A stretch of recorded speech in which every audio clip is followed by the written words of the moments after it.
e capacitar profissionais sobre a atuação dos poderes e demais instituições no combate à discriminação e promoção da diversidade, a Comissão da Igualdade Racial da OAB Campinas tem a honra de convidar a todos para o curso livre Racismo Estrutural e Sistema de Justiça.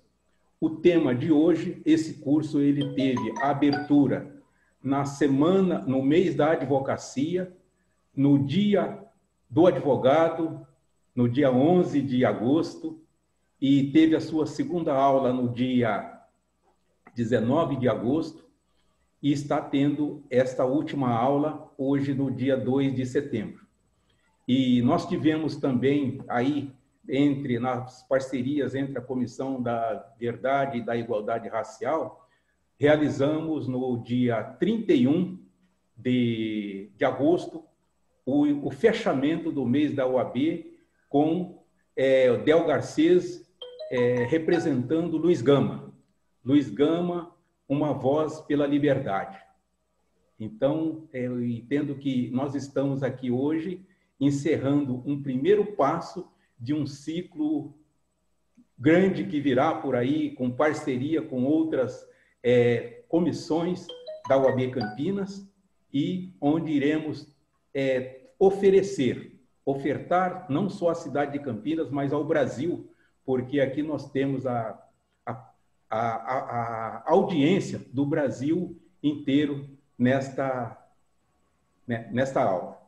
Então, a primeira, quem irá abrir essa aula de hoje é a doutora Ana Vanessa, e eu tomo a liberdade aqui de falar o currículo que ela enviou para nós, Ana Vanessa Rodrigues da Silva, advogada, especialista em relações do trabalho, pós-graduanda em História e Cultura Afro-Brasileira, presidente da Comissão da Igualdade Racial da OAB Campinas.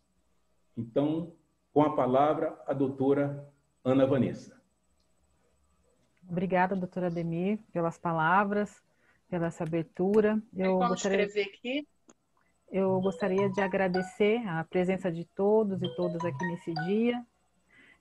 O último dia de evento, mas não o último dia de luta, e de batalha e de aprendizado, e que cada dia mais nós possamos crescer, aprender e transmitir, os ensinamentos para que nós possamos transformar a nossa sociedade numa sociedade mais igualitária, mais justa. Então, eu vou começar falando sobre a parte histórica, Hoje o tema é direito, gênero e raça. Eu vou começar falando um pouco da história da mulher negra, desde quando ela aqui chegou. Não, lógico, não vou esgotar todo o tema, mas a história, sim, é importante para entendermos o porquê chegamos aqui e por que estamos nessa situação hoje, Então, assim, cerca de 4 milhões de pessoas escravizadas, elas foram trazidas ao Brasil entre os meados do século XVI até 1850, quando, teoricamente, o tráfico negreiro se tornou proibido, Ao Brasil, ao contrário do que muitas pessoas sabem ou aprenderam, na verdade, na escola, vieram pessoas de várias partes da África, de diversos grupos étnicos, como os congos, os angolas, os bengalas, os cabindas, minas, dentre várias outras tribos africanas, E embora existisse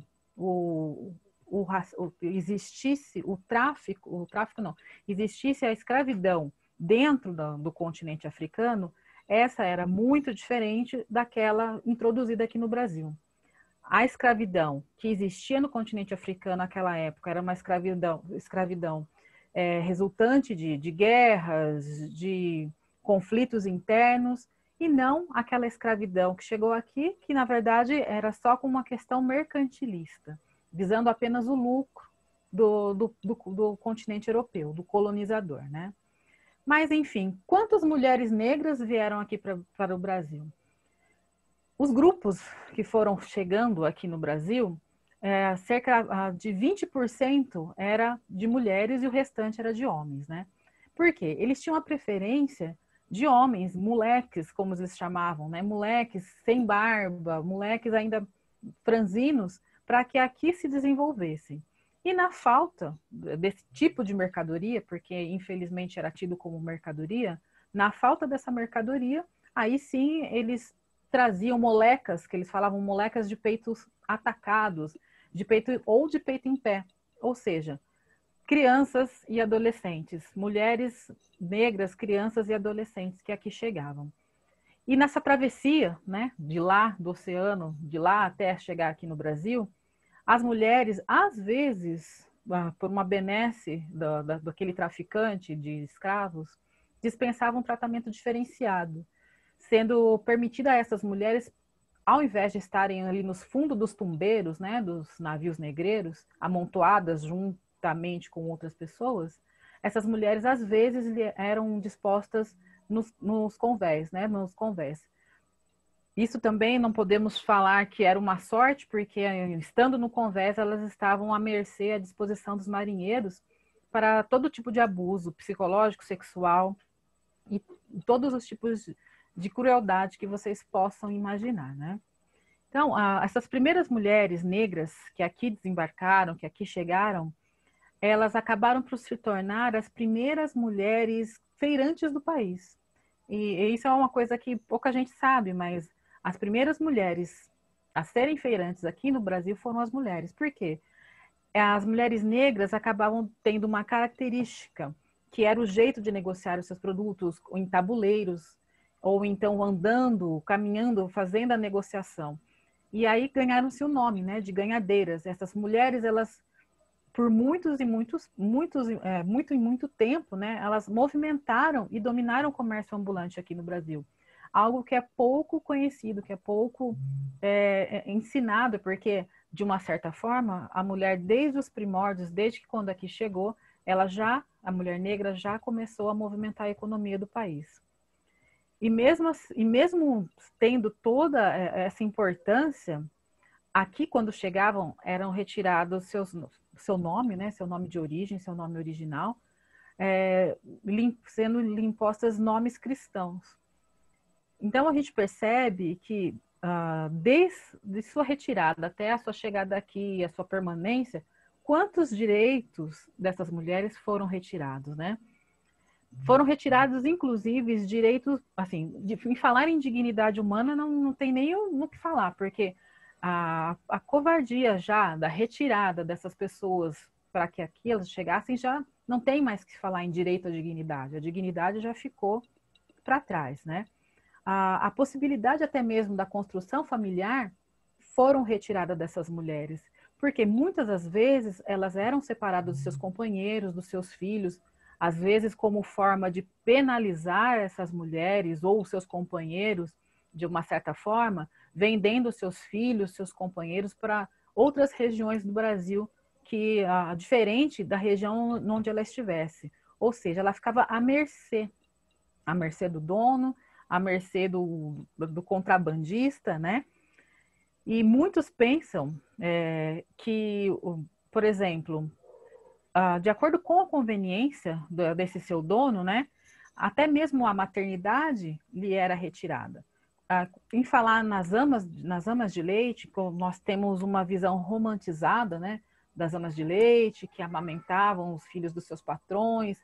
Temos várias fotos dispostas na internet, né, no Arquivo Nacional, a respeito disso, mas, na verdade, nada de romântico, nada de glamuroso tinha nisso. Por quê? Existia, para que isso ocorresse, a retirada dos bebês negros de suas mães para que elas servissem exclusivamente para os filhos dos seus patrões.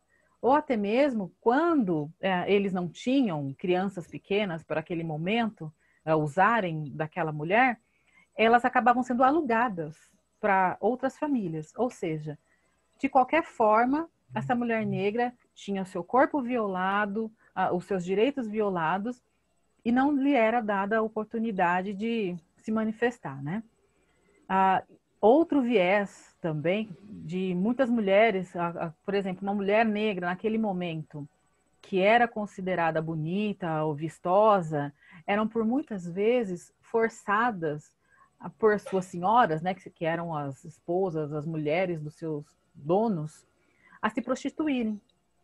E isso gerava renda para essa mulher, geralmente essa mulher branca, né? Ou seja, elas pegavam essas mulheres negras, usavam do seu corpo, do seu trabalho, da sua vida, para ganhar renda, e ainda assim essas mulheres brancas, esses homens brancos, conseguiam adquirir casas, joias e outros artefatos com o dinheiro proveniente da prostituição, da exploração da prostituição da mulher negra, né? Em contrapartida, muitas escravizadas idosas, elas, ao longo do tempo, já ter feito todo o seu trabalho ali servil, eram tidas como imprestáveis quando chegavam à terceira idade, né? Após anos de exploração. Então, simplesmente, como não serviam mais para nada, eram colocadas para a rua, à sua própria sorte. Por quê? Isso era mais um gasto para o patrão, né? Para o seu dono, né, naquele momento. Então, a mulher negra idosa era tida como imprestável, era descartável, né? E isso, assim, a gente pode ponderar e visualizar, né? O olhar masculino masculino e etnocêntrico sobre as relações sociais, né? Sobretudo no trato que era dado às mulheres negras escravizadas, né? As mulheres negras escravizadas, elas nunca se conformaram com a situação de escravizadas. Elas se destacaram enormemente na busca pela liberdade, né? Não só na liberdade dela, como da liberdade dos seus filhos, dos seus companheiros, afilhados. Principalmente essas mulheres negras que tinham um trabalho mais na rua, como ganhadeiras, como lavadeiras, elas conseguiam juntar uma certa quantia, né? E acabavam comprando a sua própria liberdade ou a liberdade de quem ela gostava, de quem estava ali perto dela, como filhos, netos e afilhados. Nós percebemos essa alta, né, de mulheres negras alforriadas, principalmente em Minas Gerais, né? Em Minas Gerais, havia uma grande taxa de negras alforriadas, de mulheres negras, sendo na proporção de 2 mulheres negras alforriadas para apenas um homem, né? As mulheres também, as mulheres negras, elas participavam de revoltas, de levantes, e uma coisa engraçada não digo, né, mas uma coisa de destaque que ocorria na época do Império, o Código Criminal do Império distinguia e também já priorizava, já caracterizava a inferioridade da mulher negra, né, em relação aos homens. Até mesmo na hora de serem punidas, a punição da mulher negra era menor do que a dos homens por serem consideradas seres descartáveis, né? Essas mulheres negras da época do Império, ali já ao final do Império, começo da República, antes da proclamação, da abolição da escravatura, na verdade, né? Essas mulheres negras, elas recorriam à justiça. As que podiam, né? Acabavam recorrendo à justiça para alcançar a liberdade. Porém, essa mulher, na maioria das vezes, a maioria do Brasil, na verdade, era um país de analfabetos. Essa mulher dependia da boa fé e da boa vontade de um advogado para que conseguisse provar na justiça que já era uma mulher livre, que tinha nascido na lei do ventre livre, ou que já era livre por ter chegado de forma indevida aqui no Brasil, e também não cair nas garras de um advogado sem escrúpulos que acabava por se apropriando daquela pessoa, né? Com isso, nós podemos destacar que a população negra, no geral, não só a de mulheres, agora falando aqui um pouco da população cativa no geral, né? Ela teve um papel muito fundamental nas negociações, até mesmo na criação da Caixa Econômica aqui no Brasil. Por quê? Essas negociações de compra, de liberdade, geralmente eram feitas com a poupança dessas ganhadeiras, dessas pessoas que conseguiam, de alguma forma, poupar um pouco de dinheiro e, dessa forma, comprar a sua liberdade de outros. Essa população negra foram os primeiros a abrirem contas poupança aqui no Brasil. Isso elas poderiam, isso essa população poderia, que era juntar um dinheiro e comprar sua liberdade, que não era fácil, entendeu? Ao longo da história, diversas regiões do país, nós percebemos que as mulheres negras eram alforriadas com mais facilidade. Mas isso por quê?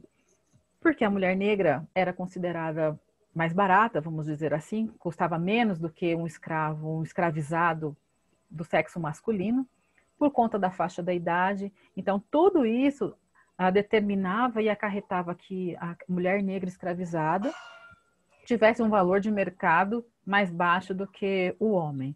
Por isso que nós temos aqui como exemplo o censo de 1849, no Rio de Janeiro, que era a capital do Império na época, da população liberta, 56% era de mulheres e apenas 44% eram de homens, né? Aí nós chegamos, então, em 1888, né? Onde o trabalho escravo tornou-se ilegal, após mais de 388 anos, né? De uma economia e de uma sociedade construída com base na violência desse trabalho forçado. Mas isso não significou, né? Que teve consequências felizes, consequências boas para essa população negra, principalmente para a mulher negra.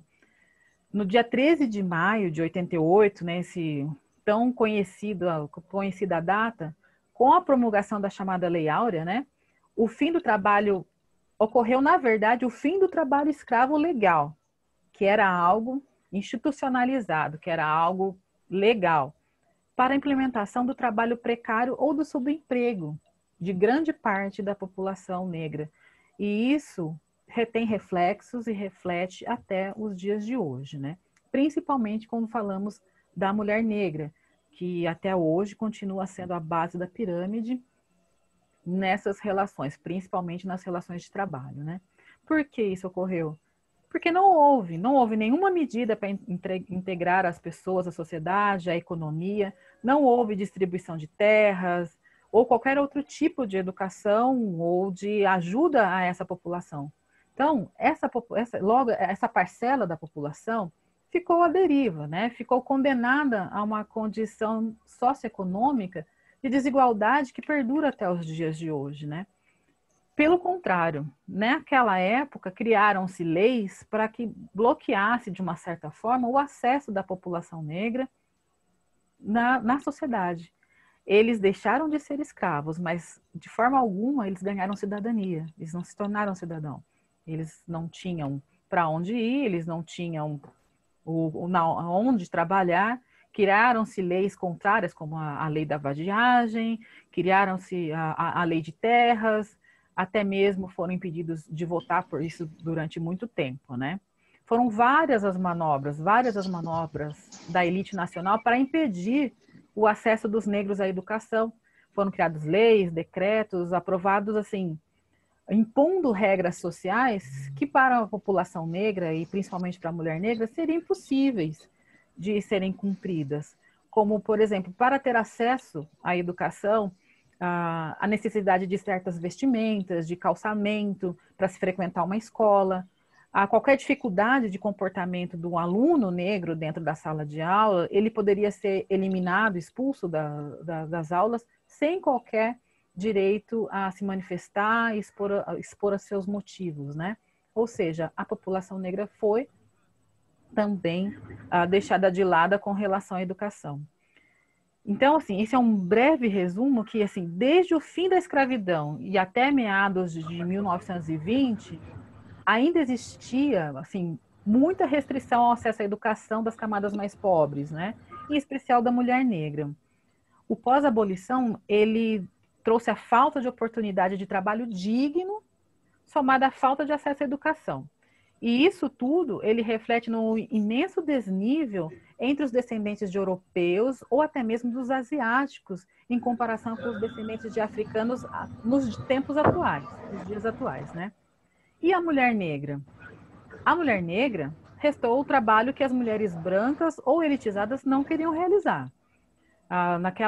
Desde aquela época, na verdade, como os trabalhos domésticos, os de lavadeira, cozinheira, enfim. aqueles trabalhos que, para a época, eram tidos como depreciativos. E se a gente fizer um comparativo com a atualidade, podemos verificar que pouca coisa mudou, né, com relação a isso. Somado, então, a essa falta de escolaridade, o resultado foi a construção de gerações e gerações de pessoas negras desamparadas pelo Estado, desamparadas pela sociedade, até mesmo pela igreja, que fechou os olhos e nada fez. Enfim, essas pessoas negras, né, que sofrem até os dias de hoje em condições precárias de moradia, de educação, de saúde, né? A mulher negra teve papel fundamental e de destaque desde os primórdios, né? Desde a sua retirada forçada do continente africano e aqui chegou, né? E ela sempre lutou pela liberdade, criando e participando de movimentos sociais. Chegando, por exemplo, no século XX, começaram a surgir vários movimentos sociais e movimentos de massa para reivindicações da população negra, né? De direitos da população negra. Eu trouxe aqui como destaque a FNB, que era a Frente Brasileira. A FNB, a Frente Negra Brasileira, ela foi criada em 1931, aqui na cidade de São Paulo, e ela visava conquistar posições para os negros em todos os setores da sociedade brasileira. As mulheres negras, naquele momento, aqui já no início do século XX, elas já eram, nesse momento, a maioria dos participantes nesses movimentos, né? E muito assíduas. Elas tinham cargos de destaque em favor dos direitos dos negros, exercendo várias funções dentro desses movimentos. Vários movimentos surgiram, como o Clube do Negro da Cultura Social, em 1932, a Frente Negra Socialista, Sociedade Flor do Abacate, em cidades como Rio de Janeiro, São Paulo, Uberlândia, Rio Grande do Sul, em várias cidades do nosso país. E a mulher negra sempre teve destaque com relação a isso. A Frente Negra Brasileira, como destaque aqui que eu, né, com esse recorte que eu fiz, ela teve fim em 1937, né, com a implantação do Estado Novo do Getúlio Vargas, assim como outras organizações políticas, porque a Frente Negra Brasileira acabou se tornando um partido político. E como depois foi proibido, acabou sendo extinto, assim como os demais partidos políticos. Assim, esse é um breve resumo da mulher negra, da retirada dela, lá desde o continente africano até a sua chegada aqui no Brasil. E nós podemos verificar que ela teve muita contribuição para o Brasil que nós temos hoje, tanto do aspecto positivo quanto do aspecto negativo. Podemos observar que muitos direitos foram retirados, direitos à vida, à propriedade, à dignidade, à saúde, direitos esses retirados à época colonial, do Império, que trouxeram resquícios até os dias de hoje. Até os dias de hoje, as mulheres negras ainda sofrem com a falta de acesso à educação, a uma moradia digna, principalmente ao acesso à saúde, que sempre causa conflitos com relação a isso, e crendices com relação à maternidade. Tudo isso é importante para entendermos o porquê do feminismo negro, o porquê de estudar gênero, o porquê de fazer esse recorte tão importante e verificar o porquê é necessário a implantação, a efetivação de medidas para que nós possamos cuidar e amparar dessas mulheres negras. Então, eu acho assim, concluo aqui a minha participação, a minha fala, falando da Frente Negra, que foi só um começo da mobilização nacional e de vários outros depois que tiveram. E passo então agora a palavra à doutora Adriana, que vai dar continuidade agora nos dias atuais. Então, muito obrigado, doutora.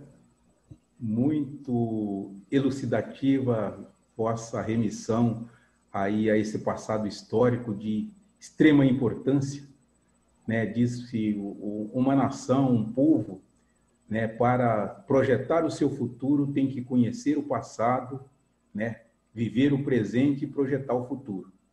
E o Brasil, se não revisitar o seu passado, se não reconhecer o seu passado, continua patinando. Então, foi muito elucidativo. E muito obrigado. Ao final da exposição da doutora Adriana, então, responderão as perguntas. Então, o currículo da doutora Adriana de Moraes, advogada formada em Direito pela PUCamp, mestranda no programa de Sociologia e Direito pela Universidade Federal Fluminense, especialista em questão de gênero e raça, membro do grupo Pesquisa Anastácia Bantu, grupo de pesquisa antirracista, Direito, Pensamentos Afrodiaspórico e Mulheres Negras, com a sigla SDD da Universidade Federal Fluminense. É também vice-presidente da Comissão da Verdade sobre a Escravidão Negra da UAB Campinas, junto conosco, onde nos dá o prazer, né, de dividir as responsabilidades nessa comissão. Vice-presidente da Comissão da Igualdade Racial da UAB Campinas, junto com a doutora Ana Vanessa. Então, doutora Adriana, a sala é vossa.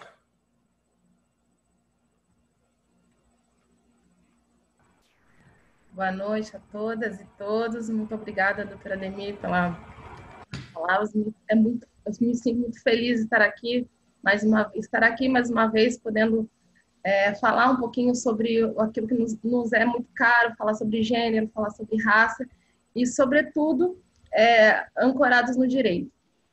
Então, eu vou falar, a doutora Ana Vanessa fez um breve histórico sobre as condições da mulher negra no período da escravidão, e agora eu passo a falar sobre o pós-abolição a partir da década de 60, 70, como que ficou a situação da mulher negra até os dias de hoje.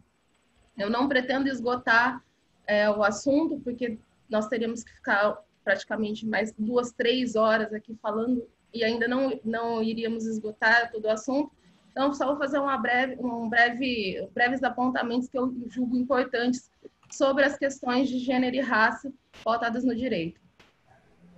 Bom, a situação da mulher negra no pós-abolição e durante o século XX, ela não se alterou muito de acordo com a visão e com a pesquisa da professora Maria Nilza Silva, que ela diz que a situação da mulher negra no século XX permaneceu como se fosse uma extensão do pós-abolição, já que as mulheres negras ainda continuavam em último lugar na escala social e também carregavam as desvantagens do sistema racista do nosso país.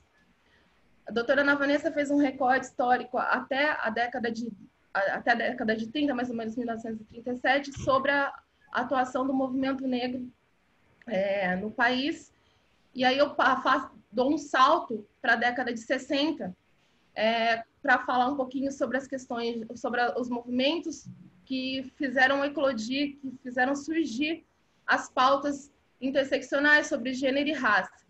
Então, a partir da década de 60, com a eclosão dos movimentos de direitos civis nos Estados Unidos, algumas vozes de feministas negras passaram a ecoar com mais força no sentido de fazer críticas ao movimento feminista tradicional.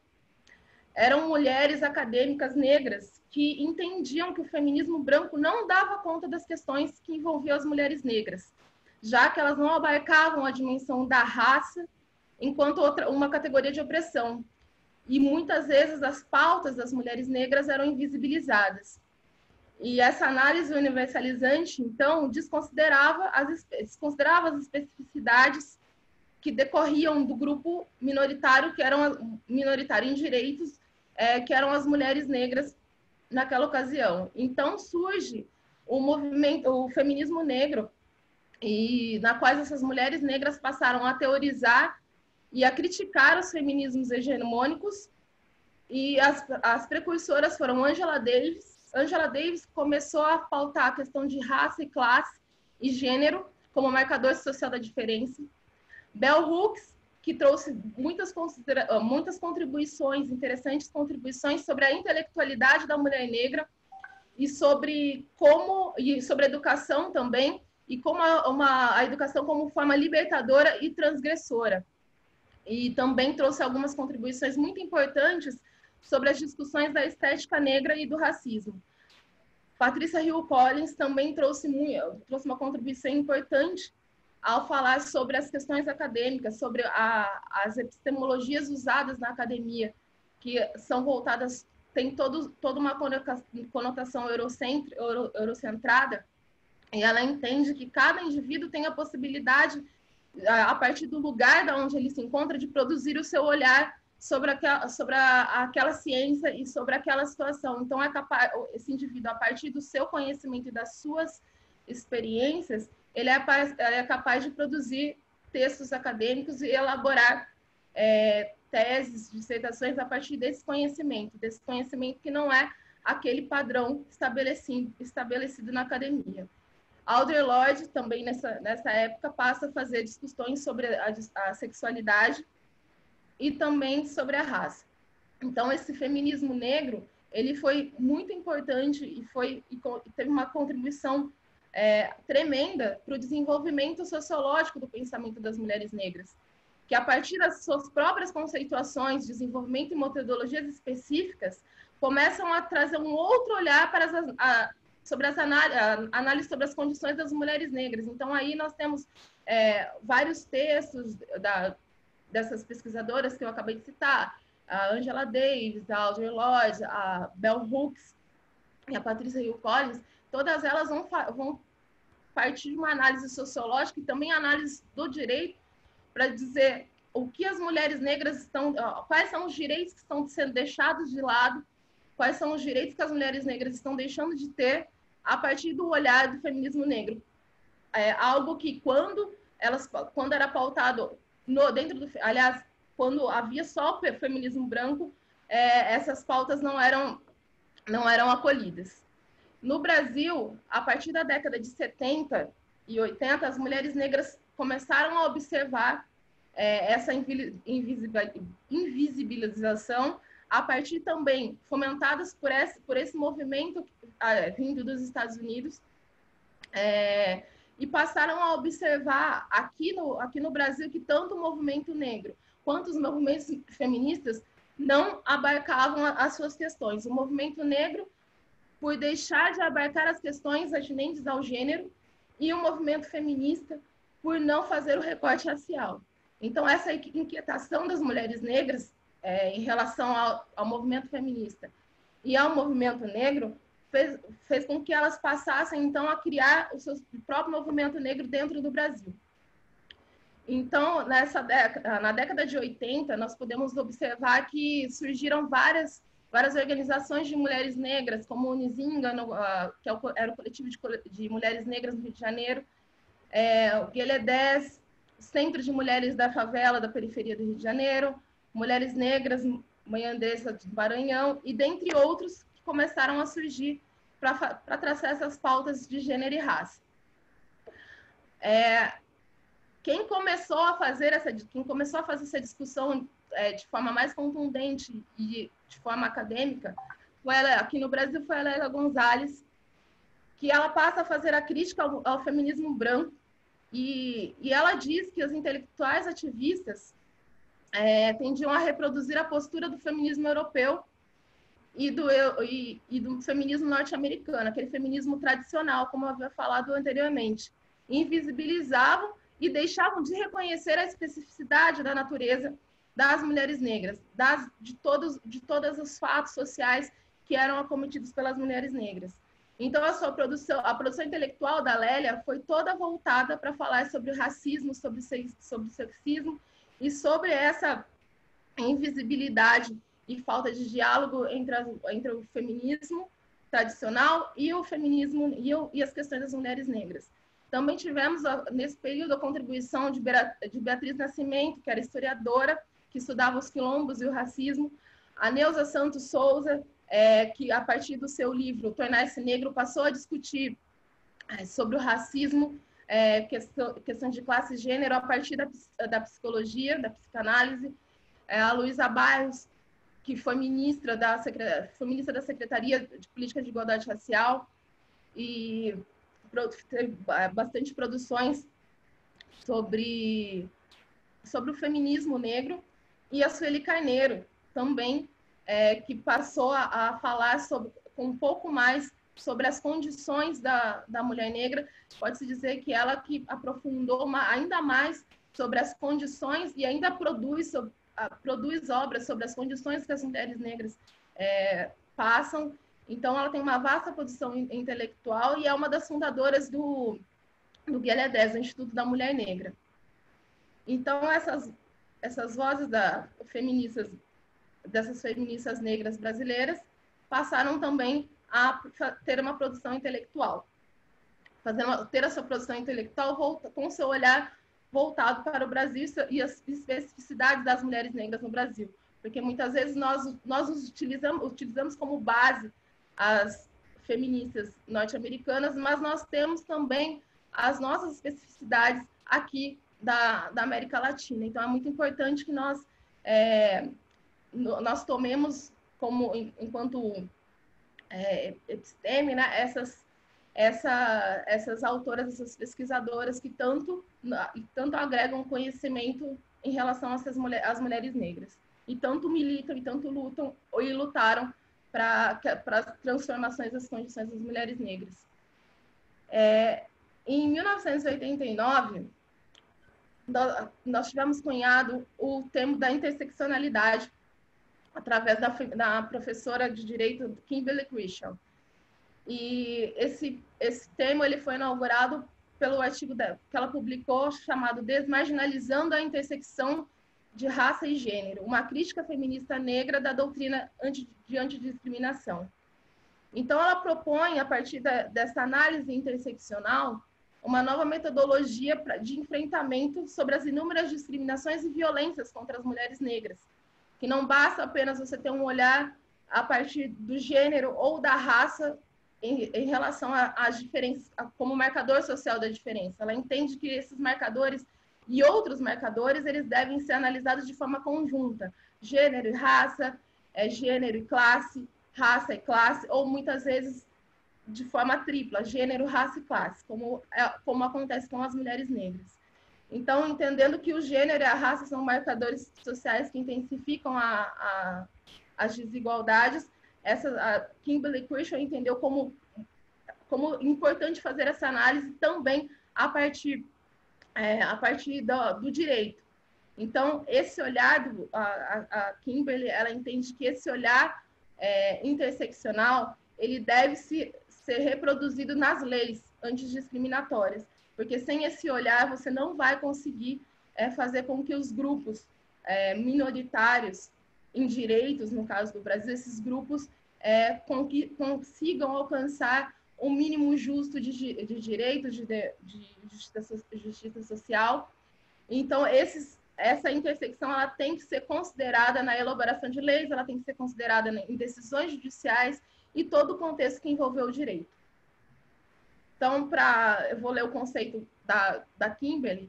Para a Kimberly, a interseccionalidade é uma conceituação do problema que busca capturar as consequências estruturais e dinâmicas da interação entre dois ou mais eixos de subordinação. Ela trata especificamente da forma pela qual o racismo, o patriarcalismo, a opressão de classe e outros sistemas discriminatórios criam desigualdades básicas que estruturam as posições relativas às mulheres, raças, etnias, classes e outras. Então, essa perspectiva racial e de gênero, ela é super apropriada para análise desses processos de reprodução de desigualdade de raça e gênero. E ele revela quais são as medidas que nós temos que tomar, ele aponta como essas desigualdades são contundentes, e a análise solitária, a análise individual desses marcadores, ele não é o suficiente para a promoção da cidadania plena para as mulheres negras. Então, de acordo com a Sueli Carneiro, a conjugação do racismo com o sexismo produz sobre as mulheres negras uma espécie de asfixia social com desdobramentos negativos sobre todas as suas dimensões de vida, que se manifestam em sequelas emocionais, danos à saúde mental e rebaixamento de autoestima. dentro dessa perspectiva trazida pela Sueli Carneiro, a gente vem, então, fazer uma análise do porquê a gente tem que estudar o gênero e a raça sob a perspectiva do direito. Por que é tão importante a gente pautar o direito a partir desse olhar interseccional de gênero e raça.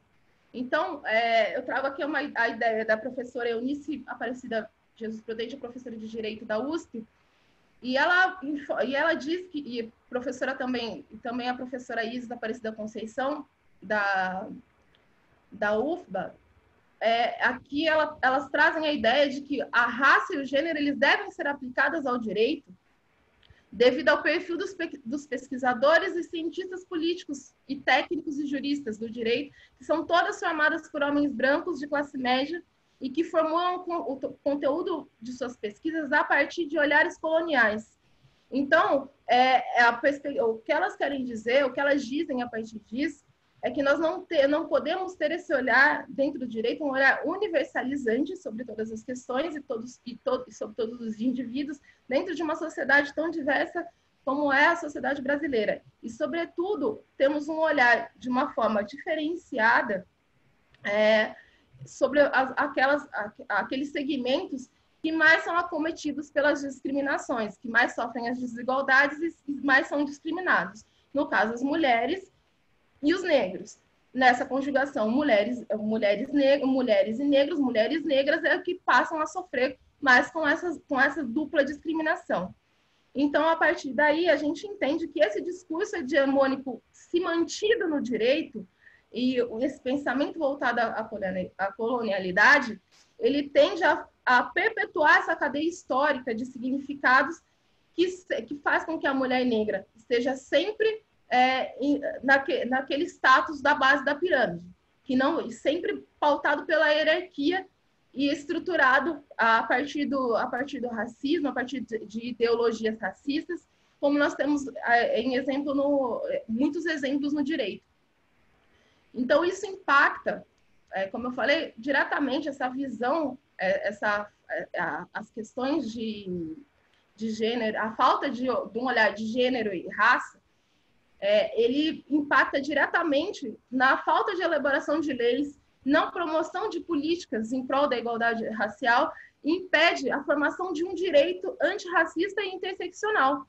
Então, nas faculdades de Direito, nós temos aí, nós sentimos falta da abordagem interseccional, de uma abordagem racial, de uma abordagem diretamente sobre gênero, e essa falta de abordagem dentro da academia, que é a academia que vai produzir o conhecimento que vai pautar o restante da sociedade, essa falta de debate, essa falta de discussões dentro do ambiente acadêmico do direito, vai impedir que essas desigualdades sejam pautadas e vai impedir que a gente promova a igualdade. E, necessariamente, consequentemente, direitos básicos e fundamentais vão deixar de ser garantidos, sobretudo às mulheres negras. Então, essa parte da população, as mulheres negras, elas têm especificidades que passam por esse entrelaçamento racial de gênero e que vai interagir também com outros tipos de opressão. Então, a raça ela deve ser entendida como noção ideológica, tá? Que vai fazer com que as desigualdades raciais sejam acentuadas, ainda que em conjunto com outros tipos de estruturas de desigualdades. Então, a questão de gênero e raça também impacta, a falta de debate sobre gênero e raça também impacta na identidade do próprio direito, da identidade do poder judiciário. Então, pela pouca representatividade da mulher negra nos espaços ditos de poder e nos espaços de maior representatividade, nós começamos a criar um ideário sobre a construção de uma identidade da mulher negra a partir de estereótipos de brutalidade, de desumanização, e também fazendo com que ela seja vista pela sociedade como, como alguém que não tem sensibilidade e não tem, seja tolerante à dor e também não tenha proteção do Estado em relação a isso. Nesse sentido, quando eu falo que a mulher negra ela é limada dos seus, elas são relegadas dos seus direitos fundamentais, eu estou dizendo que os direitos fundamentais, a saúde, direito à segurança, estão sendo violados pela ausência do Estado ou pela perpetuação de um pensamento social pautado pelo racismo. Então, um exemplo de violação de direito à saúde aliada à violência é o que nós chamamos de violência obstétrica. As mulheres negras, a partir de um estudo estabelecido pela professora Maria do Carmo Leal, a cor da dor, nessa pesquisa, ela identifica que as mulheres negras são as que menos recebem o pré-natal, mesmo que menos recebem o pré-natal, ou quando elas têm o pré-natal, são as que elas não conseguem completar o período todo, ou fazem um exame ou outro, enfim, nunca é completo, e são elas que recebem menos anestesia no momento do parto. Isso é em decorrência do pensamento que a mulher negra ela é resistente, ela é forte, e ela é totalmente, ela é insensível à dor, ou seja, pode deixar, porque ela pode sentir dor, porque ela é forte, uma mulher forte. Isso parte de um estereótipo de brutalidade, de desumanização das mulheres negras. Mas um outro ponto de violência e também de retirada de direito fundamental ou então de falta dos direitos fundamentais aplicados às mulheres negras é o fato que as mulheres negras são as que mais são acometidas pela violência doméstica. São as mulheres negras que mais morrem em decorrência do feminicídio e são as que menos contam com a assistência adequada das autoridades públicas para que isso não ocorra. Então, se uma mulher negra sofrer uma violência doméstica, é essa mulher negra que vai ter menos respaldo do Estado para tentar sair desse ciclo vicioso de violência que ela acaba sendo acometida. Um outro ponto também importante que a gente precisa falar sobre as mulheres negras, que a professora Alessandra Benedito, na palestra, na nossa aula inaugural, falou sobre a questão da discriminação no mercado de trabalho, a gente precisa falar sobre a questão das mulheres negras no mercado de trabalho. São as mulheres negras, elas compõem, em grande parte, o contingente dos trabalhadores nos postos de trabalho que são considerados mais vulneráveis do mercado, ou seja, aqueles que não têm carteira assinada. Então, elas são as autônomas, as trabalhadoras familiares e as empregadas domésticas. Então, isso é decorrente da percepção de subalternidade que ainda permeia a relação, que ainda permeia o imaginário da sociedade e das instituições em relação às mulheres negras. Essas são palavras da professora Alessandra Benedito na dissertação de mestrado. Ou seja, esse pensamento faz com que as mulheres negras sejam atribuídas apenas a aptidões, aptidões para trabalhos domésticos. Então, mulher negra intelectual não, mulher negra acadêmica não. Mulher negra só para fazer trabalhos domésticos. Então, ainda que essa mulher negra tenha uma qualificação suficiente para desenvolver qualquer outra atividade, para ter um emprego, uma melhor empregabilidade, a elas são oferecidos subempregos ou então serviços com baixos salários. Às vezes exercem a mesma atividade que uma mulher branca, mas ela recebe menos. E ainda, são elas que têm os seus direitos trabalhistas menos respeitados. Uma pesquisa do PNAD apontou também que as mulheres negras elas têm situações mais precárias de trabalho e também têm os menores rendimentos. Elas recebem os menores rendimentos e também exercem jornada de trabalho mais extensa, né? E possuem as mais ínfimas chances de chegarem a cargos de chefia. O IPEA, em 2018, concluiu também, a partir dessas pesquisas, que as mulheres negras são 50% mais suscetíveis ao desemprego do que outros grupos.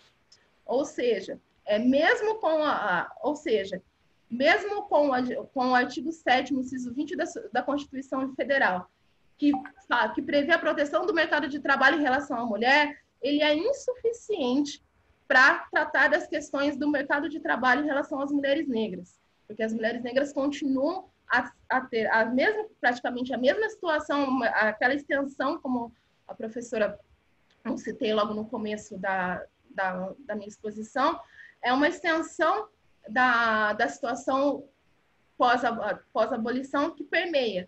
Então, a questão da subalternidade, as questões relativas ao não reconhecimento do trabalho, continua permeando as mulheres negras. Então, esse artigo seria fundamental que ele fosse alterado para que se faça o recorte interseccional, né, o recorte de raça e gênero no tocante à questão da regulamentação de incentivos específicos para a proteção do mercado de trabalho em relação às mulheres negras.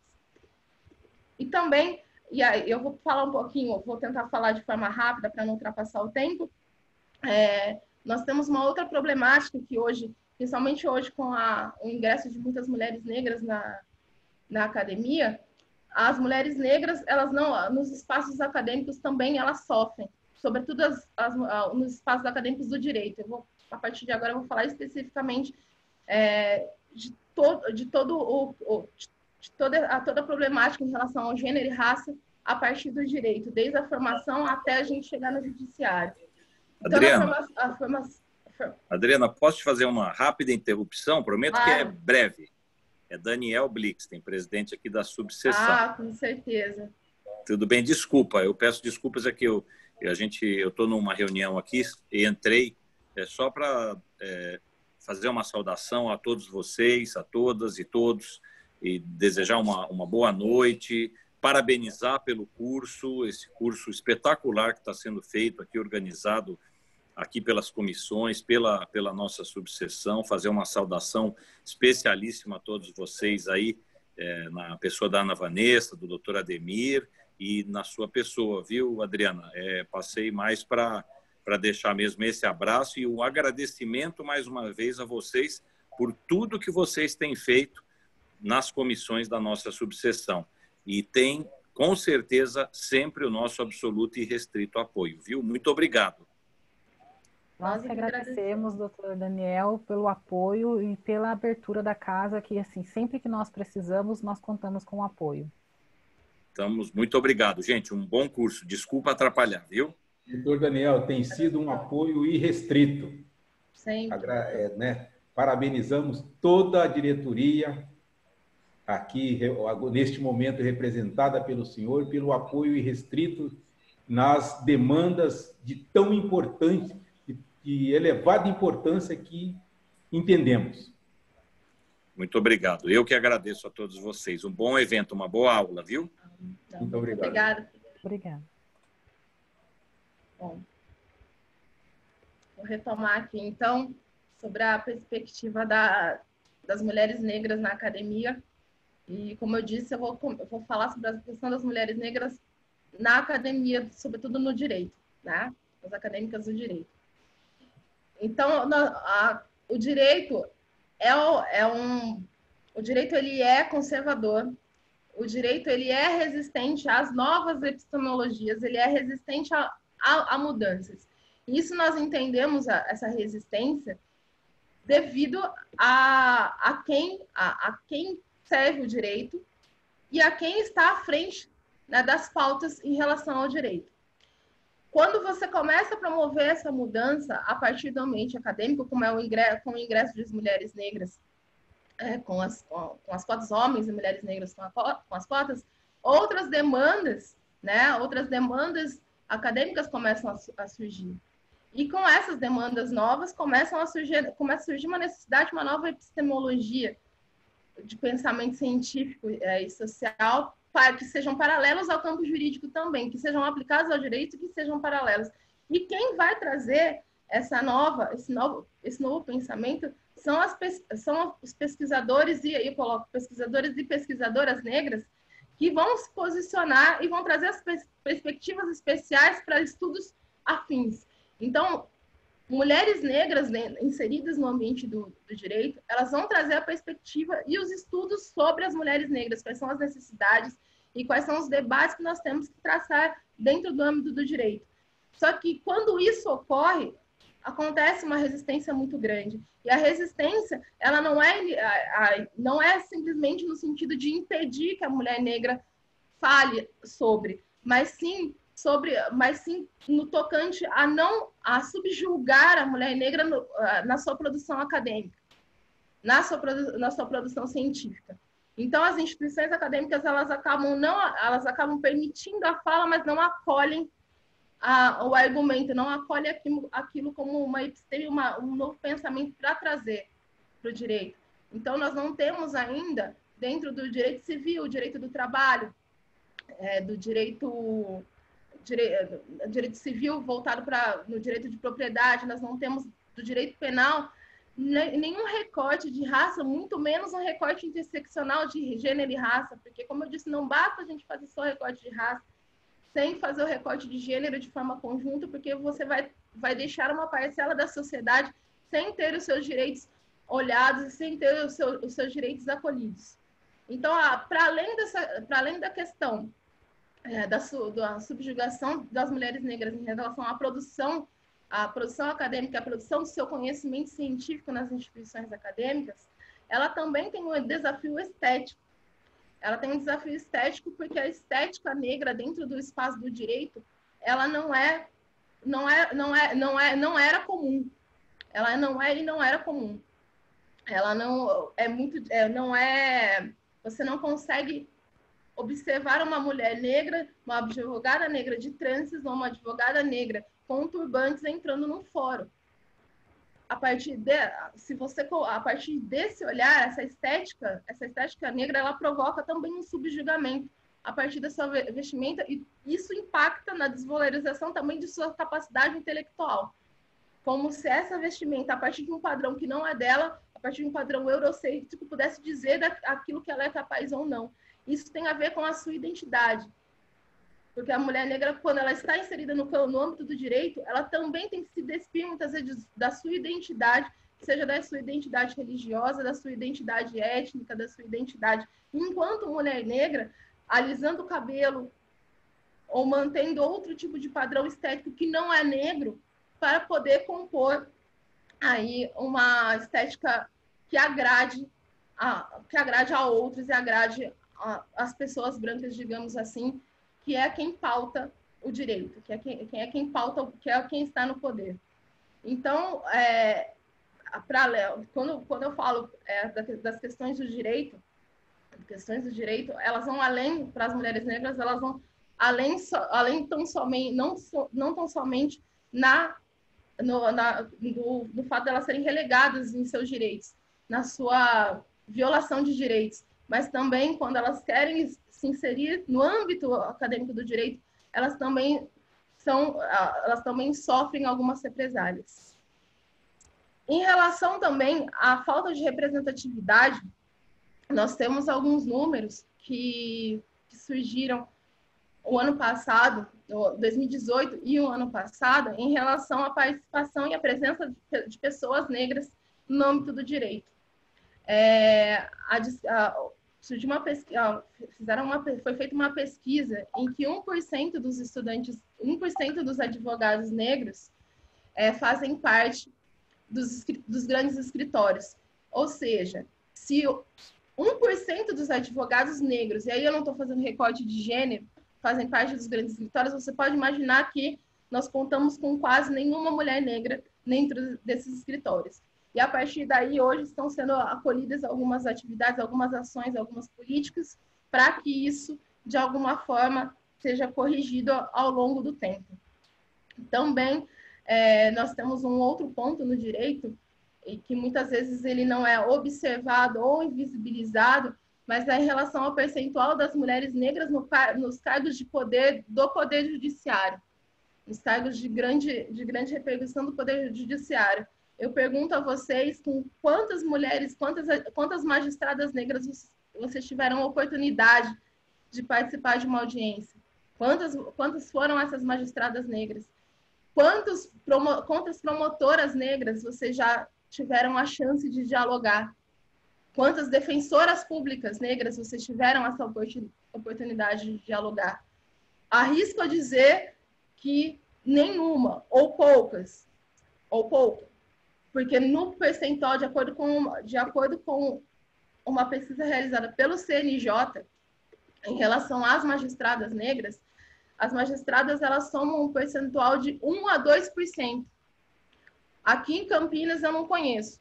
Eu ainda não posso estar desatualizada também pelo tempo que eu fiquei fora.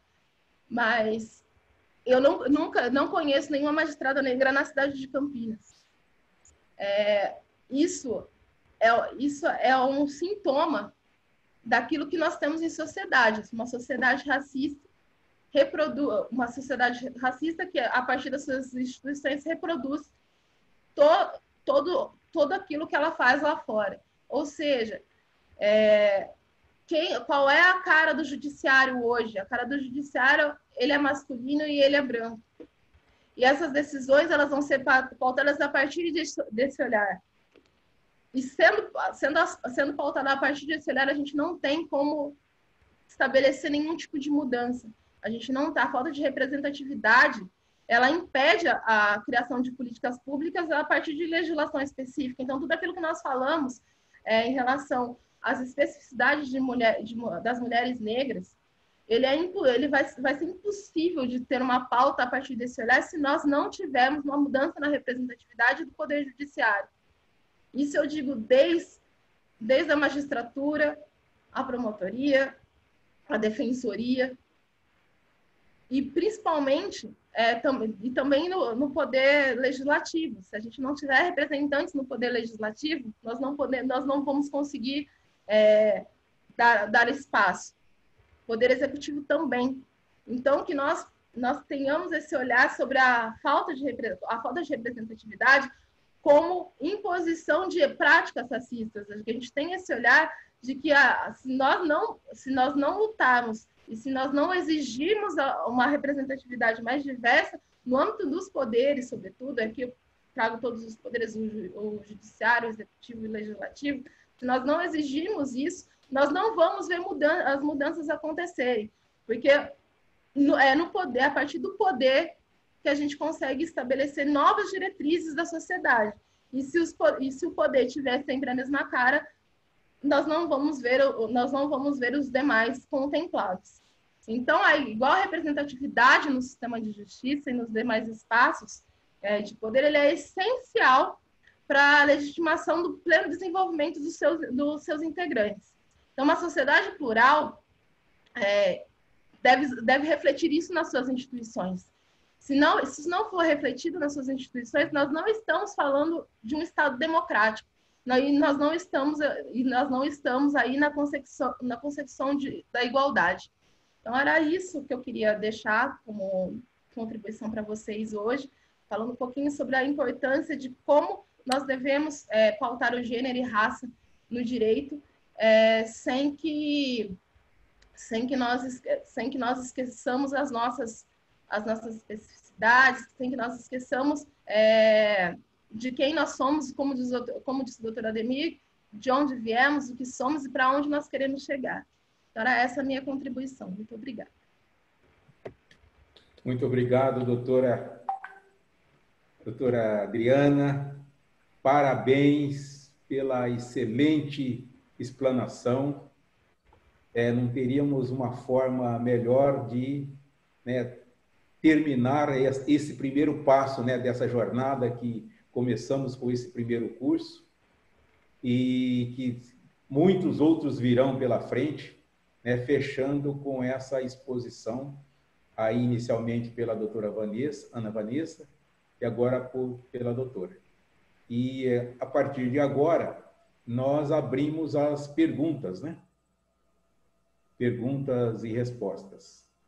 Isso, eu quero anunciar aqui a presença da doutora Diva Zito, presidente da Comissão Estadual da Verdade sobre a Escravidão Negra no Brasil, nos prestigiando.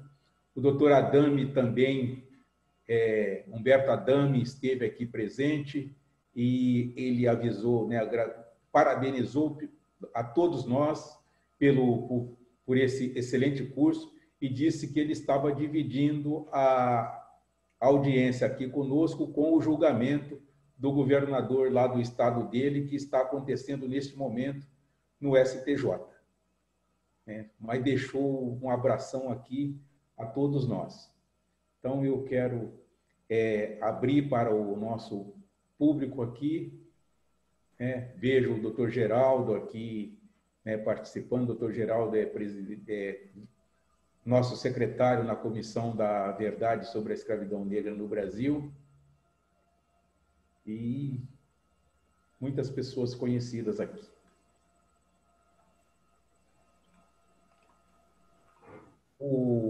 Olá, boa noite. Boa noite. Não sei se eu queria fazer uma consideração, uma pergunta, e se pode fazer, já pode fazer, doutora Ademir? Pode, né, doutora? Já pode? Pode fazer. Sobre a fala da doutora Ana Vanessa, queria cumprimentar mesmo, foi muito bom o aspecto. Primeiro, se pudesse falar o nome. Sim, é Renato Ferreira, aqui do Rio de Janeiro. Tive a honra também de ser um dos professores do curso e gostaria de saudar aí a todos da OAB Campinas e, em especial, a pessoa do doutor Ademir por estar abrindo esse espaço e possibilitando, através dessa ação, que muitas pessoas possam ter uma perspectiva de análise das relações raciais do ponto de vista do direito, né? Que é muito importante e falta muito essa perspectiva, porque o direito se tornará uma área mais humana na medida em que ele estiver mais aberto a temas como esse que a OAB Campinas está colocando aqui para todo o Brasil. Nesse sentido, eu gostaria de falar para a doutora Ana Vanessa que ela fez um histórico sobre o papel da mulher negra e destacou com muita peculiaridade os pontos que fizeram com que, sem dúvida alguma, para nós, negros brasileiros, a professora Eunice Prudente costuma dizer que nós, negros brasileiros, devemos a nossa cidadania ao movimento negro brasileiro. A perspectiva em relação ao negro, sobretudo no pós-abolição, era extremamente otimista, pessimista, a ponto dos intelectuais da época, né, doutora Ana Vanessa, falarem que o Brasil tinha um problema do negro. Era assim que a questão racial era tratada, o problema do negro. Faz com que o doutor Hélio Santos fale que o negro no Brasil não é problema, a questão do negro é solução. Então, eu também compartilho de alguns pensamentos que vão no sentido de dizer que foi graças ao trabalho da mulher negra que nós negros tivemos a nossa cidadania ressignificada, né? Porque ela é a primeira a ser aceita no mercado de trabalho como profissional, por exemplo, no trabalho doméstico.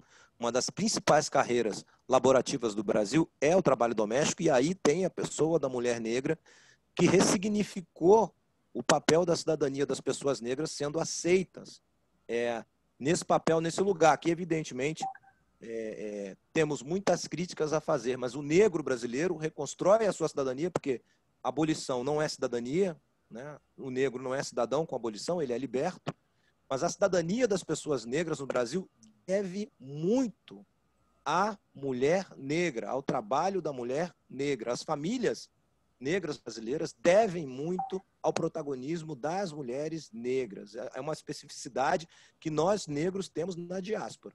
A figura central da mulher negra para nós é algo que reedifica e que ressignifica a nossa cidadania. Eu queria que a doutora Vanessa comentasse sobre isso. E para a doutora Adriana, também parabenizar pela excelente exposição, que faz um histórico do trabalho de feministas negras no mundo, e depois foca aqui na questão do Brasil, abordando a questão do debate pós-colonial ou decolonial, abordando intelectuais como Lélia Gonzalez e Sueli Carneiro, e depois especificamente em relação ao Poder Judiciário, que é branco e que invisibiliza a questão das pessoas negras no modo geral e das mulheres negras. Eu sei que a doutora Adriana tem uma pesquisa sobre a participação das mulheres negras no Poder Judiciário, né? E eu queria que ela comentasse um pouco sobre isso também. e agradecer aí desde já pela oportunidade. Parabéns, saudações a todos e a todas. Obrigada, doutor Renato. Eu que agradeço por compartilhar conosco também o seu vasto conhecimento. Bem, com relação assim, a mulher negra, ela realmente, não por ser uma mulher negra, mas tendo essa visão da mulher negra que aqui chegou e se desenvolveu e deixou o seu legado, a mulher negra realmente foi primordial para que a população negra em geral se desenvolvesse, principalmente no pós-abolição, por como o próprio Dr. Renato falou recentemente. A mulher negra foi a primeira, no pós-abolição, a conseguir, de certa forma, um trabalho, mesmo que na informalidade, como feirante, como lavadeira, ou até mesmo nos serviços domésticos. Coisa que com os homens negros se tornou um pouco mais difícil com relação ao pós-abolição. As mulheres negras não eram permitidas naquele momento o trabalho na recente indústria chegada aqui no Brasil, assim como do homem negro, até mesmo por conta da imigração europeia. Então, ficou muito difícil para que o negro, desde aquela época conseguisse alcançar um posto diferenciado no mercado de trabalho que não fosse esse trabalho dito, né, de menor importância. E, com certeza, e também com relação ao movimento negro, aos movimentos sociais, né, os movimentos sociais da população negra, eles foram de suma importância para o desenvolvimento e o crescimento e o fortalecimento da comunidade negra. Nós tivemos diversas fundações, tivemos movimentos aqui em Campinas, em Uberlândia, em São Paulo, Rio de Janeiro, em várias cidades do nosso país, onde esses centros eram os únicos centros em que a população negra podia adquirir cultura, educação, troca de conhecimento. Então, o movimento negro, desde sua origem, sempre foi e é até hoje de suma importância para o crescimento da população negra no Brasil.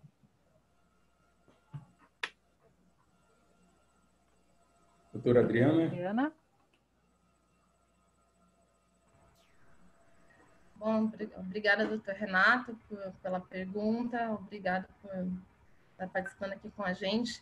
Bom, como ele comentou, sou um pouquinho sobre a minha pesquisa, né, que eu faço no meu mestrado. Eu falo um pouco sobre as magistradas negras e sobre a falta de representatividade das magistradas negras e quais são os aspectos, né, dessa falta em quais aspectos essa falta de representatividade se reflete na sociedade. E então, como eu comentei, o percentual de de magistradas negras é praticamente irrisória a quantidade de magistradas negras que nós temos a quantidade de magistradas negras que nós temos no país, num país em que 80% da magistratura é composto por pessoas brancas. Nós não conseguimos contabilizar a quantidade de magistradas negras, não pela quantidade, mas pela ausência de magistradas negras. Nós não conseguimos localizar aonde elas estão. Elas são praticamente invisíveis. Então,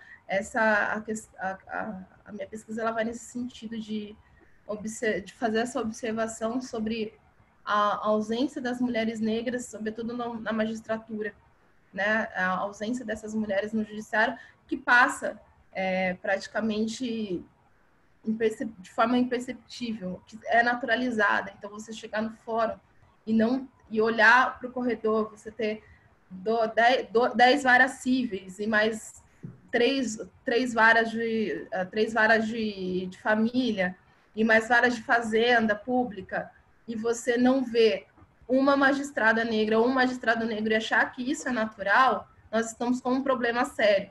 Então, essa abordagem é necessária, por isso que eu me propus a fazer essa pesquisa e apontar em quais aspectos a presença dessas mulheres negras, elas impactam ali no ambiente em que elas estão. É isso. Mais alguma pergunta? Vamos aproveitar a oportunidade.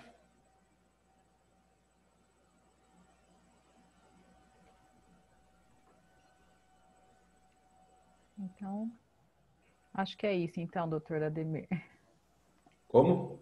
Então, acho que é isso, né? O que nós gostaríamos de passar nesse curso. Sim.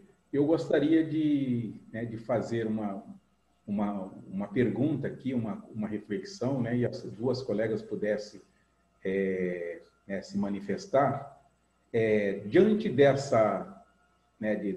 desse histórico fantástico que as colegas nos trouxe, primeiro trazendo aqui o papel da mulher negra, esse papel dessa mulher como trabalhadora, como mãe, e como, às vezes, mãe, diante dessa dicotomia aqui, num determinado momento, a mulher negra ela era objeto, era coisa, em outro momento ela era sujeito, era um ser humano, porque até na subtração do leite materno dos seus filhos para amamentar os filhos de seus senhores, né? Então, diante desse, e por outro lado, essa negação de direito. E tivemos, e esse papel, né, ao longo da história, né, em todas as nossas constituições, nós tivemos isso na época do Império, e depois de 1889, nós tivemos também na República. E até com a nossa Constituição Cidadã, chamada Constituição Cidadã de 1989, onde teve uma grande participação aí da sociedade brasileira, dos movimentos organizados, do movimento negro, a época de Benedita da Silva e de deputado Caó, para ficarem nesses dois nomes, nós tivemos ainda um lugar inferiorizado no campo do direito do trabalho da mulher, né? O trabalho doméstico. Uma Constituição chamada Cidadã, onde trouxe lá uma diferenciação, onde até as férias, o direito a férias, o direito à remuneração, ali, essa Constituição, é nítido essa questão. Eu gostaria de uma reflexão das duas colegas nesse prisma. Sim, durante muito tempo, né, o trabalho doméstico era tido como um trabalho diferenciado com relação às demais categorias de trabalhadores, o que só foi corrigido recentemente, né, com a nova lei das domésticas, e isso só tem a demonstrar que o quanto, assim, levando em consideração que a maioria, né, dos trabalhadores domésticos são pessoas negras, isso só tem a demonstrar que, assim, sempre existiu e estava institucionalizado, legalizado a discriminação, né? A diferenciação entre o trabalhador doméstico e os demais trabalhadores, que afetava diretamente a população negra. Atualmente nós temos visto avanços, pelo menos ao meu entender, avanços nesse sentido de equalizar, de deixar mais próximo da legislação trabalhista, para que não ocorra mais esse tipo de diferença, que não cabe mais na nossa sociedade, hoje em dia, essa diferenciação de trabalhadores. Afinal de contas, o trabalhador doméstico é tão trabalhador quanto qualquer outro trabalhador. E eles merecem o devido respeito e ter os seus direitos garantidos e respeitados. Tudo bem. Antes da doutora Adriana falar, eu quero relembrar que as meninas colocaram aí no chat, para quem tem interesse no certificado, né, desse curso de hoje, né, para escrever, deixar o seu nome aí nos próximos 30, 60 dias será confeccionado e encaminhado esse certificado. Doutora Adriana? Eu corroboro com aquilo que a doutora Ana Vanessa falou, e só acrescento que a questão do trabalho doméstico, a gente tem aí o sindicato mais antigo, né? Um sindicato mais antigo e foi o último a ter seus direitos estabelecidos, seus direitos regulamentados. Isso tem raça, isso tem cor, isso tem raça, isso tem gênero, isso a gente sabe o porquê. Então, a gente reforça o que foi dito aqui. Enquanto nós não mudarmos a cara de quem elabora as leis, a cara de quem julga, a cara de quem está no poder, nós vamos continuar a ter esses direitos limados ou não regulamentados, ou ainda, mesmo que regulamentados, faltando peças fundamentais. Porque nós tivemos a regularização do trabalho doméstico, mas ainda faltam alguns ajustes que são determinantes e importantíssimos, inclusive para a manutenção do trabalho e das trabalhadoras em seus empregos. Então, nada é feito completamente, nada é estabelecido de forma completa. Isso tem que ser pensado, isso tem que ser analisado sempre sob esse prisma da raça e do gênero. Muito obrigado. Enquanto alguém mais não tem nenhuma pergunta, né, eu gostaria de fazer mais uma colocação.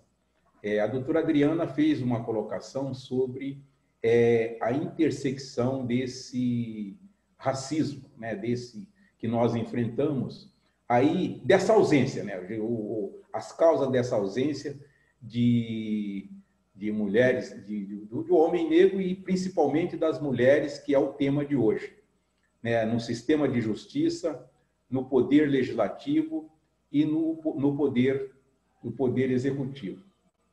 Diante desse prisma, nós temos este ano uma eleição, agora aqui daqui a uns 60 dias aí, para prefeitos e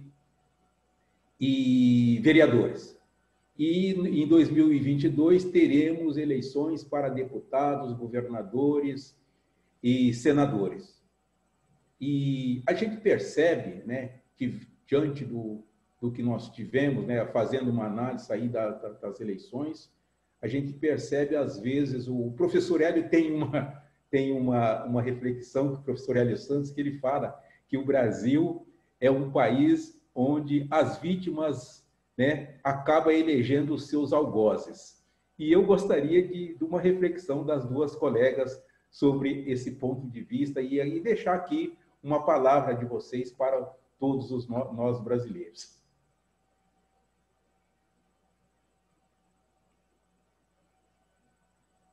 Doutora Ana Vanessa? Oi, doutora Ana Vanessa? Oi. Doutor Ademir? Então, com relação a... Oi? Doutor Renato? Eu queria fazer também, aproveitando a fala do doutor Ademir, uma solicitação, não sei se já está caminhando para o final. Muitas das pessoas que estão assistindo são pessoas jovens, né? Do mundo do direito ou não. E eu queria que as duas palestrantes também pudessem falar a partir do lugar de fala delas, porque elas são mulheres negras vencedoras, são advogadas, né? Nós temos pouquíssimas representatividades de mulheres negras entre as advogadas e no sistema de justiça de um modo geral. Então, queria que as colegas dessem uma mensagem para aquela menina jovem, negra, secundarista, que pensa em seguir a carreira jurídica. O que as senhoras teriam a dizer para essa moça negra, jovem, que sonha em ter uma carreira jurídica, em ser uma advogada, entrar por algum órgão do sistema de justiça? O que as senhoras teriam a dizer para elas, as senhoras que são advogadas aí, bem-sucedidas e membros da OAB de Campinas? Obrigado. Bom, eu vou responder primeiro, né? Doutora, a primeira pergunta que o doutor Ademir fez é sobre a questão das próximas eleições, a representatividade e como nós vamos conduzir essas escolhas. Eu acho que o mais importante é a gente olhar a pauta olhar sempre a pauta do candidato e observar se a pauta ela não é sazonal ou se ela faz parte da luta ou faz parte do objetivo. Então, quando algum candidato falar para você que está pautando a questão racial, a gente precisa ter sempre em mente se ele não vai pautar a questão racial para você votar nele.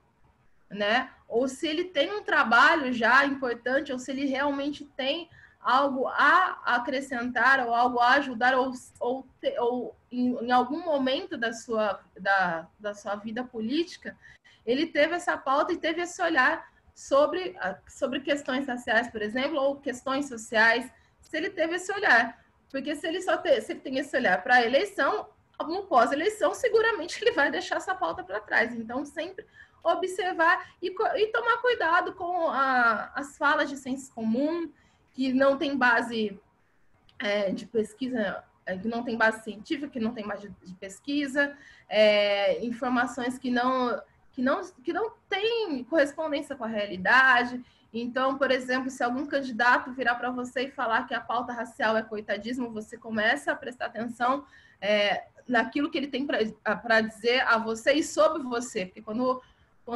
um candidato está falando para você, você negra está ouvindo, acolhendo um candidato falar que a sua pauta é coitadismo ou é vitimismo, é sinal que ele não vai cuidar da sua comunidade, não vai cuidar do seu grupo social. Então, prestar atenção, porque um gestor, um político, alguém que vai ocupar um cargo, seja no executivo ou no legislativo, ele tem que ter um olhar sobre a sociedade como um todo. E se essa maioria não está sendo contemplada na sua fala e nas suas ações, é porque a gente não pode acolher essa demanda. Em relação ao que o professor Renato Ferreira pediu para falar um pouquinho sobre as nossas questões no tocante à advocacia e a nossa atuação,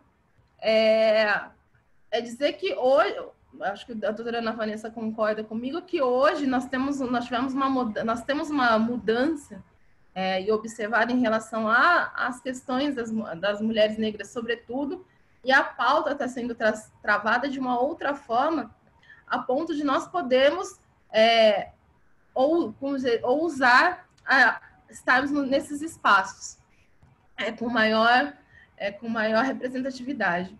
Então, nós temos hoje, para quem é do direito, nós temos hoje muitos concursos públicos na área jurídica que tenham cotas e façam uso das cotas raciais, porque é uma forma de ocupar os espaços e ocupar esses espaços de forma positiva, tá? E ocupar esse espaço com responsabilidade de quem está ocupando esse espaço para a transformação, né? Então, fazer uma representatividade, sobretudo, positiva. Então, ocupar esses espaços. Que hoje nós temos... Eu, quando ingressei na faculdade, eu era a única da minha turma. Não tinha professores negros na universidade. Hoje, acredito que nós consigamos observar, ainda não é o suficiente, nem de longe, a quantidade de professores negros dentro da universidade, mas nós temos alguma pouca representatividade, mas nós temos, e nesse sentido, estimulo e peço para que continuem, que sobretudo as mulheres negras permaneçam na academia, sigam carreira acadêmica, se não quiserem seguir carreira acadêmica, insistam nas carreiras jurídicas, estudem, busquem os caminhos, as ações afirmativas que estão sendo promovidas para o ingresso de pessoas negras no âmbito do judiciário. Isso é muito importante, a gente lança a mão de um direito, é um direito, não é esmola e ninguém está fazendo um favor, é um direito e isso é no mínimo reparação histórica. Então, é muito importante que nós ocupemos esses espaços. Eu concordo com tudo que a doutora Adriana disse com relação às eleições e acrescento que para aqueles e aquelas, né, que porventura se aventurarem a serem candidatos nas próximas eleições, para que não deixem que outros candidatos ou o próprio partido utilizem da sua verba partidária para proveito alheio, não o seu próprio, porque acontece muito disso. Tem a cota de mulheres, né, para as eleições, e também agora está surgindo com relação à cota racial, para que não deixem que o partido e outros candidatos com nome mais público, vamos dizer assim, utilizem da sua verba partidária para proveito. Porque se você também se candidatou, se aquela pessoa negra, aquele homem negro, aquela mulher negra que se candidatou, ele está ali para também se fazer representar. E a população negra, nós que estamos ali para escolher um candidato, eu corroboro todas as palavras que a doutora Adriana disse. Observar qual é a pauta daquele candidato, o que ele está dizendo, ou não está dizendo também, prestar atenção nisso. Porque é o futuro da nossa sociedade. Depois, não adianta reclamar, mas eu não via, eu não conhecia, não sabia. Então, é difícil, estamos passando por momentos de dificuldade política, sim, mas está nas nossas mãos, né? Nós que temos, assim, o direito e o dever de prestar atenção naquilo que também estamos fazendo, porque é responsabilidade nossa. Depois, a responsabilidade vai recair sobre toda a sociedade, né? E com relação a meu histórico no direito, eu digo que eu escolhi o direito muito cedo, eu entrei na faculdade aos 17 anos de idade, faz um certo tempo já, e tive altos e baixos de amar o direito, de não amar o direito, mas hoje eu vi que fiz a melhor das escolhas. O direito é apaixonante, o direito vicia, e quando você está ali, eu fiz parte daquela geração de apenas 2% de universitários negros, né, dentro de um curso. Hoje em dia, felizmente, por conta das políticas afirmativas de inclusão, nós temos mais de 38% de pessoas negras ingressando, aqui no geral, né, não só no curso de Direito, no geral nas universidades públicas. Isso é um dado de 2018. Então, eu verifico que estamos crescendo e não podemos nos deixar abater por situações de racismo, de preconceito. Muitas vezes eu tive que entrar no fórum no horário destinado ao advogado e ter que provar que eu sou advogada. Então, todos os dias a gente tem que provar, eu sou advogada, mas o seu cabelo não é de advogada, a sua roupa não é de advogada. Então, muitas coisas nós sofremos e, infelizmente, vamos continuar sofrendo, mas não podemos baixar a guarda, entendeu? Estamos ali.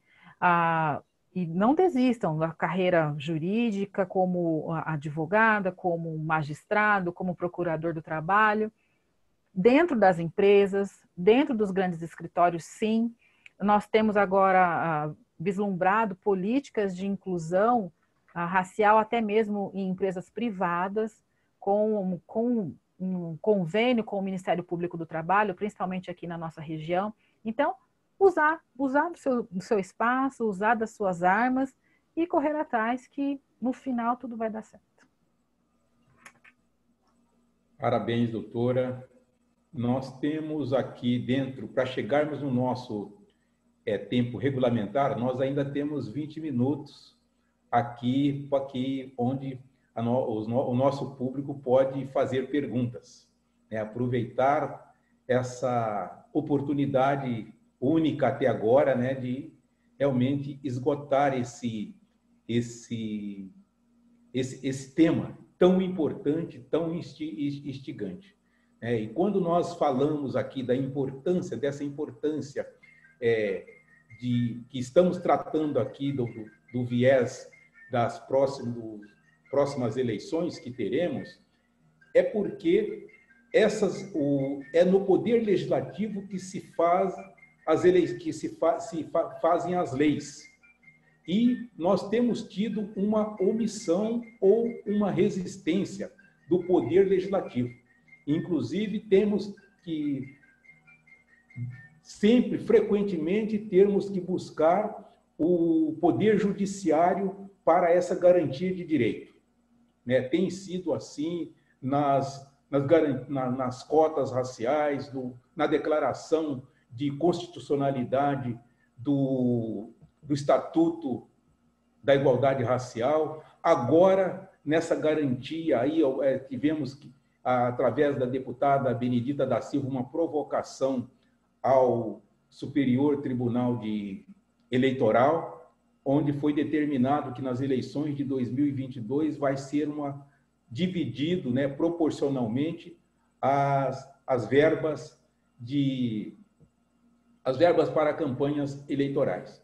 Então, isso é muito importante, né? Além da gente de observarmos essa questão aí do passado, do que sempre fez o candidato, né?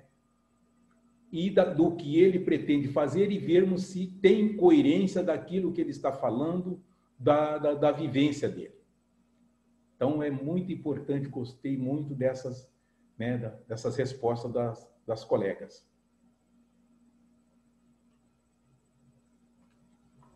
Vamos Então, ver se tem mais alguém para fazer pergunta. Vou dar uma olhada. Doutor Ademir, doutor Renato está falando. Só para complementar o que o senhor está falando em relação à questão eleitoral e o fundo, para as pessoas que estão nos assistindo, houve uma consulta ao TSE sobre como é que deve ser feita a distribuição do tempo de TV ao tempo de rádio e aos recursos do fundo eleitoral. Como nós bem sabemos, todo o recurso de campanha terá que ser público. Então, com base exatamente em toda essa questão do antirracismo no Brasil, essa questão constitucional e legal do antirracismo no Brasil, a consulta foi feita no sentido de saber se o TSE iria determinar que os partidos políticos obedecessem à diversidade racial na distribuição dos recursos do tempo de TV, do tempo de rádio, etc. O TSE entendeu, por um lado, muito positivamente que sim, inclusive 3 ministros do Supremo Tribunal Federal também entenderam nesse sentido, determinando a imediata aplicação para essas eleições. Mas aí houve um pedido de vista e o TSE entendeu, por maioria, que os recursos devem ser aplicados só nas próximas eleições. Então, eu, como advogado, tenho a honra de participar desse processo. A consulta feita pela deputada Benedita da Silva é feita através da ONG Educafro, né? E nós, como advogados, entendemos, colegas, que não dá para deixar a igualdade racial para as próximas eleições no que diz respeito à questão eleitoral. De acordo com a própria jurisdição constitucional do Supremo Tribunal Federal, o próprio Supremo Tribunal Federal, na sua jurisprudência, tem apontado que a efetividade constitucional para a promoção da diversidade racial é imediata. Assim foi quando ele decidiu que as cotas raciais eram constitucionais, né? Ele determinou a imediata continuidade do sistema de cotas da UNB, isso em 2012. Depois, o Supremo Tribunal Federal, por unanimidade também, disse que era imediata a aplicação do sistema de cotas no concurso público, né? Não deixando para depois. E assim a Suprema Corte vem se manifestando também em relação aos concursos públicos de militares, a imediata aplicação da legislação e do entendimento do Supremo Tribunal Federal.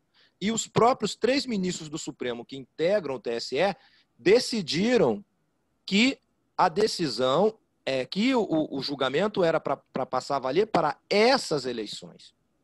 Então, nós entendemos por bem recorrer.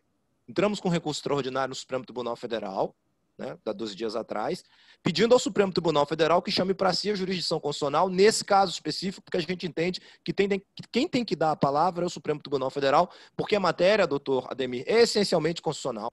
E o Supremo Tribunal Federal tem que dar a palavra no sentido de dizer que os recursos, o tempo de TV e o tempo de rádio tem que obedecer à diversidade racial já para essas eleições, porque efetividade constitucional é algo para valer, é algo para ser implementado agora, não é uma norma programática, como entendeu o TSE. Então, estamos aguardando aí o posicionamento do Supremo Tribunal Federal em relação ao nosso recurso e vamos aguardar que seja positivo.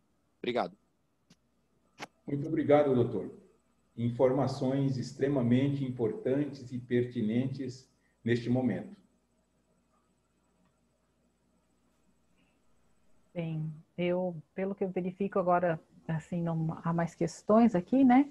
Em nome da Comissão da Igualdade Racial, eu gostaria de agradecer ao doutor Ademir, agradecer à doutora Adriana, ao doutor Renato, ao doutor Daniel, a toda a OAB Campinas por esse espaço, a Carol, a Andressa por estarem ali, a Beatriz, sempre nos auxiliando. Então, eu gostaria de passar a palavra à doutora Ademir para as palavras finais. Doutora Ademir. Eu gostaria de ouvir também a doutora Adriana, né? E aí eu faço o encerramento. Muito obrigado. Bom, gostaria de agradecer primeiro a todos que estão presentes aqui, que ficaram para nos ouvir. Eu vou ouvir esse compartilhamento de ideias, de informações, e agradecer a doutora Ana Vanessa, a OAB Campinas, doutora Ana Vanessa, que quando nós dialogamos acerca do curso, prontamente nos acolheu e já levou ao pleito da OAB Campinas, que por sua vez também nos acolheu de forma tão rápida e tão satisfatória, entendendo a importância de nós trazermos as questões de gênero, raça, as questões raciais para o seio da OAB. E também a doutora Ademira agradecer mais uma vez, nós conversávamos no início da palestra de maneira informal, agradecer a doutora Ademir por ter insistido e sempre colocado a importância de ter mulheres negras à frente das comissões e participando, porque foi o doutor Ademir que passou da gestão dele, ele passou a minha gestão, que passou para a gestão da doutora Ana Vanessa, e sempre contemplando as mulheres negras e sempre batendo nessa tecla, faltando a importância de se manter as mulheres negras nesses espaços de representatividade. Então, eu agradeço, doutora Ademir, por nos propiciar isso, né? Tanto na Comissão da Igualdade Racial e também na Comissão da Verdade, da qual eu sou vice-presidente também. Então, fazer esse agradecimento, agradecer o professor Renato Ferreira também por encampar essa ação conosco, e dizer que eu estou muito feliz por nós termos conseguido trazer isso para a OAB, trazer questões raciais para o direito, que é tão necessário. E espero que todos tenham gostado das nossas exposições, e é isso, gente. Boa noite. É o primeiro de muitos, né, doutora? Primeiro de muitos. Parabéns a todos, né, e a todas por as pessoas que durante todo esse período aí, né, frequentou o curso, né, o doutor Renato Ferreira também, né, ficou participando como professor, mas também fazendo intervenções extraordinárias. Eu gostaria muito aqui também de reforçar o nosso convite às mulheres, né, advogadas, para virem para a OAB, né? Exatamente, doutor. Formar, né, aumentar esse grupo de mulheres aqui, que a necessidade é muito, muito importante. Eu deixei o contato, né, da Comissão da Igualdade Racial aqui no chat, tenho o e-mail, tenho o Instagram. No momento, nós não estamos fazendo nomeações por conta da pandemia, mas podem entrar em contato, quem quiser fazer parte da comissão, que brevemente, assim que possível, nós iremos organizar uma reunião e para deixar as claras tudo o que nós estamos planejando e o que nós estamos fazendo. Isso. Então, encerrando essa atividade, né, eu quero, assim, em nome, agradecendo o privilégio, né, de poder, né, fechar esse curso tão importante, né, e gostaria de lembrar, né, o ator, né, do Arcângel, né, norte-americano, que faleceu no final da semana passada, aí, que deixou para nós um direcionamento de acreditarmos no futuro, né? Acreditarmos no futuro. Nós tivemos este falecimento, né, deste jovem ator promissor que que nos dá um direcionamento de para onde devemos caminhar, e também o encerramento que nós tivemos da semana jurídica, do mês do advogado, que foi com o Luiz Gama. Então, eu acho que não teria uma forma melhor da gente, né, neste ano, mesmo diante de pandemia, nós estarmos tratando de assuntos de extrema importância para a nossa importância neste país, onde somos mais de 50% da sua população. Então, quero agradecer aqui a cada um em nome da Comissão da Igualdade Racial e por essa honra de ter me dado oportunidade de participar desse encerramento. Uma boa noite a todos e a todas. Muitíssimo obrigado. Boa noite, obrigada. Boa noite a todos e a todas.